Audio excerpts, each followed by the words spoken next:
Good morning, Bitcoins. We're back with you live again with Evander Smart from CoinTelegraph. But first, a quick recap of what we talked about in the past video. We're talking about CoinTelegraph.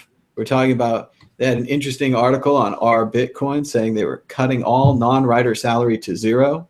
This may or may not have led to a Zapchain question. Who owns and runs CoinTelegraph? Where did they get their funding from? And then yesterday, of course, on Mad Bitcoins, we had Ian DiMartino. Ian told us that he believed Cointelegraph was mainly funded by Bytecoin. Bytecoin, one of the first crypto note coins. Cointelegraph, as we can see from this page, had several articles about Bytecoin. Of course, nothing wrong with that. They could just be sponsored articles.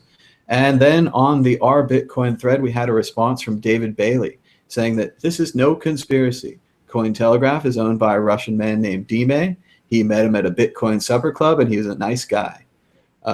Jackson Palmer also suggested that it was majority owned by Dime, even linking to a LinkedIn profile for Dime, who worked at onlinetours.russia or .ru. That LinkedIn profile has since been removed, and we're going to respect his privacy on that. But we're joined by Evander. Evander, what can you tell us about Cointelegraph? Can you confirm or deny these rumors? Do you know who owns Cointelegraph? Well, it's a pleasure meeting you, Matt Bitcoins. First, want to say I enjoy your YouTube channel and your videos, and I think we follow each other on Twitter, and you seem like a entertaining, straight-up guy, and you love Bitcoin, and I appreciate that. So I want to say that first of all. Second, about Cointelegraph. Honestly, I don't have an extensive history. I just started with them the 1st of June, more or less. I've written almost 50 articles to this point, and we had some, basically I worked for both Cointelegraph and CryptoCoins News throughout June. Basically, I mean, I work pretty hard, pretty much every day I write an article for somebody. So I stay pretty busy, 25 articles a month or so. And I was working for CryptoCoins News from last summer. And that was all fine. I mean, it's a fine company and all. It's just I needed a little more income. So you know, you always look to after I put out almost, I think I ended up right at 199 articles for CryptoCoins News, and it all went well. I mean, I think I have 3 of the top 4 most viewed articles all time, and 5 out of the last 6 months from January to June, I was their #1 most viewed article on the site. So I was kind of carrying the ball for them, and that's all cool, but you know, you got to pay your bills and so on. And I saw Cointelegraph, they were advertising for writers, so I thought we should have a conversation about it just to see what else is out there.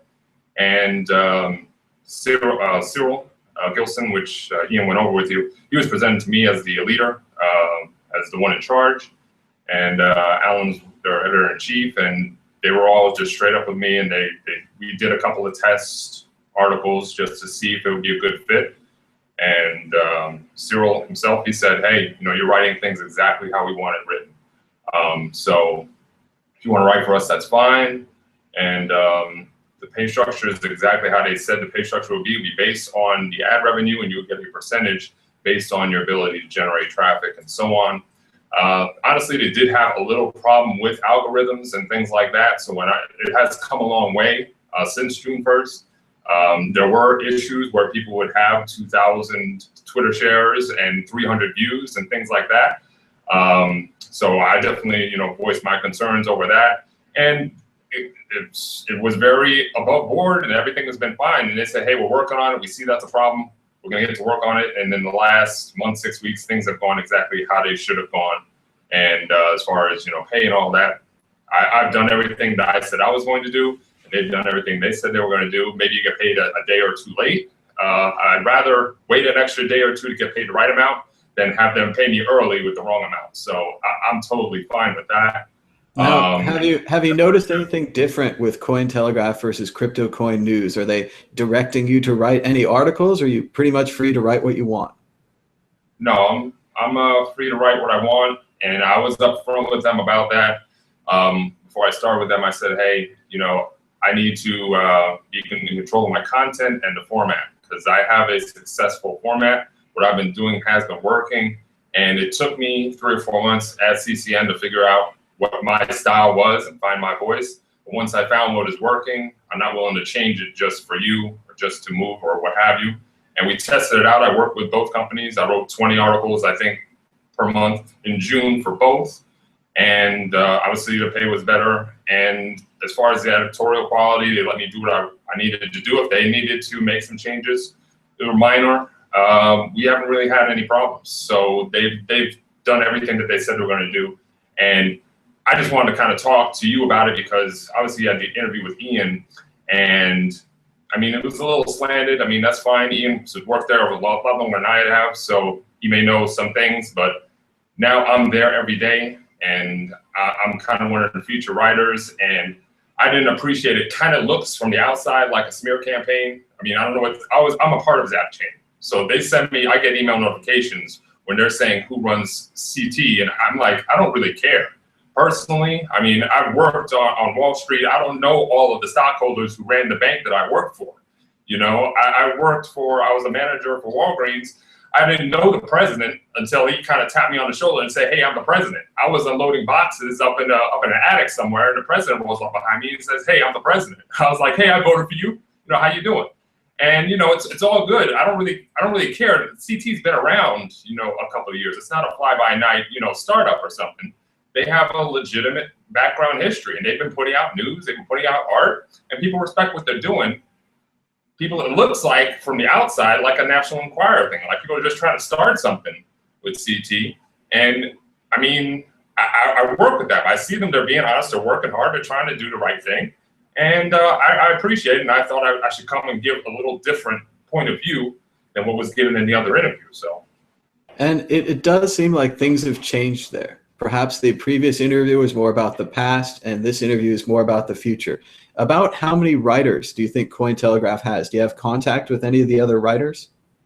Well, we're always in contact on Skype and so on. I would estimate it's around 24, but as far as people who are every day or who are putting out 3 or 4 articles a week, it's probably 4 or 5 people who are actively working on it every day like I am. But I'm happy with the editors, I'm happy with the writers, I see quality stuff going on, and everything is ethical and above board from what I can see, and they're trying to get better.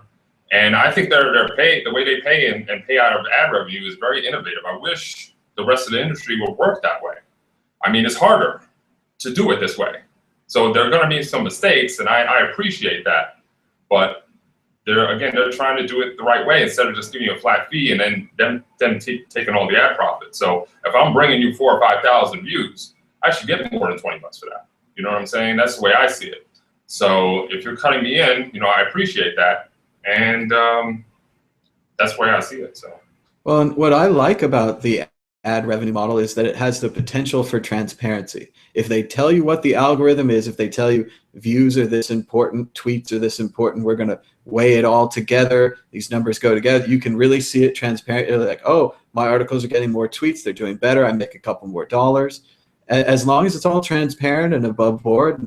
Have you heard any complaints from the other writers? Are the other writers being paid, the artists? I guess the editors are probably all right, but you know, just to check on everyone else.